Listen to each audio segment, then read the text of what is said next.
Number 6, इसे कहते हैं कमाल की साझेदारी होना दो प्लेयर के बीच में। जी हाँ दोस्तों, बॉल तो हवा में थी और वो इतनी ऊंची जा रही थी कि लग रहा था कि वो छक्का हो ही जाएगी, लेकिन ऐसे कैसे? वहाँ पे था एक मौजूद फील्डर भागता हुआ आ रहा था और उसने उछल के बॉल को पकड़ लिया, लेकिन ये कैच नहीं हो सकता था। सिर्फ और सिर्फ बॉल को छक्के से बचाना ही हो सकता था। लेकिन वहाँ पे खड़ा था एक और प्लेयर जिसने उस बॉल को कैच पकड़ा और एक कमाल की साझेदारी दिखा के बैट्समैन को आउट कर दिया। आप इनके चेहरे से देख के ये समझ पाएंगे कि अपना ये एफर्ट इन्हें एक्सेप्ट ही नहीं हो रहा है। नंबर 5, भाई इस प्लेयर के रिफ्लेक्सेस के बारे में आप क्या कहना चाहेंगे? बॉल इस बार भी हवा में थी और यहाँ पे फील्डर मौजूद था। चलिए मानना कि इस बॉलर ने बॉल को तो पकड़ लिया था, लेकिन वो इतना नीचे झुक चुका था कि वो अपने शरीर का संतुलन खो के बाउंड्री पार कर सकता था, लेकिन उसने खुद को बचा लिया और बॉल को अंदर फेंक दिया। नंबर 3, दोस्तों इस क्लिप में भी आप देख सकते हैं कि कैसे बॉल ऊंचाई में जा रही थी और वो छक्का हो ही रही थी। लेकिन जो कमाल के प्लेयर होते हैं वो प्लेयर थोड़ी ना होते हैं, वो तो भाई सुपरमैन या फिर स्पाइडरमैन होते हैं। जैसे इन जनाब को देख लीजिए, बॉल को जैसे ही पकड़ा और इन्होंने हाथ मार के बाउंड्री के अंदर फेंक दिया। कमाल के फील्डिंग एफर्ट्स दिखाए हैं इसने। नंबर 4, जी हाँ दोस्तों, अभी तक तो आप देख रहे थे वो मेंस प्लेयर जो कमाल की फील्डिंग एफर्ट्स दिखा रहे थे, लेकिन भाई हमारी छोरियां छोरों से कम है क्या?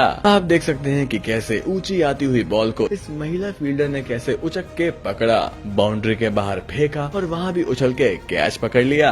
तभी तो दोस्तों हमें अपनी महिला क्रिकेट टीम में भी कितना नाज है। अगर आप एक क्रिकेट फैन हैं तो कमेंट जरूर कीजिएगा। नंबर 2, तो भाई हम इतने बड़े बड़े फील्डर्स के एफर्ट के बारे में बात कर रहे हैं तो हमारे माही भाई कैसे पीछे रह सकते हैं? आप तो उनकी एबिलिटीज के बारे में जानते ही होंगे। जी हाँ दोस्तों, जैसे ही बैट्समैन ने शॉट मारा, फील्डर ने बॉल को पकड़ा दिया माही की तरफ, लेकिन माही के पास इतना समय नहीं था कि वो पीछे मुड़ के बॉल को स्टंप पे दे मारे, लेकिन उन्होंने बॉल को अपने हाथ से डायरेक्शन दी और विकेट बिना देखे ही चटका दिया। नंबर 1, वेल दोस्तों, फ्लैश की स्पीड से कैसे ये फील्डर भागा है आप खुद ही देख लीजिए। पहले तो बैट्समैन के पैड से बॉल जाती है दूर, फिर क्या, जब बैट्समैन पीछे भाग रहा होता है तो उससे तेज रफ्तार से फील्डर बॉल को पकड़ के भागता है और विकेट को चटका देता है। इस एफर्ट के बारे में आप क्या कहना चाहेंगे? नंबर 7, वेल भाई इस प्लेयर के एफर्ट के बारे में आप क्या कहना चाहेंगे? जी हाँ दोस्तों, इन्होंने भी एक कमाल का कारनामा करके दिखाया है। बॉल आ रही थी हवा में और इस प्लेयर ने डाइव मारी, बॉल को एक हाथ से पकड़ा और तुरंत बाउंड्री के अंदर फेंक दिया। जी हाँ दोस्तों, इस कमाल के एफर्ट के लिए बाकी फील्डर्स आए और उससे हाथ मिलाया, उसकी बीट थपथपाई और उसके कॉन्फिडेंस को बूस्ट किया। बोनस एफर्ट, वेल दोस्तों अभी तक तो हम बात कर रहे थे उन प्लेयर्स की जो बाउंड्री बचा रहे थे, कुछ तो फील्डर बीच में खड़े होके डायरेक्ट हिट दे रहे थे, लेकिन अब बात करते हैं उस प्लेयर की जो बाउंड्री के पास से बॉल को फेंकता है और बॉल को विकेट पे डायरेक्ट हिट करवा देता है। वेल आप क्या कहना चाहेंगे? क्या ये तुक्का था या फिर सच में उसके कमाल के एफर्ट्स थे? हमें कमेंट करके जरूर बताइएगा।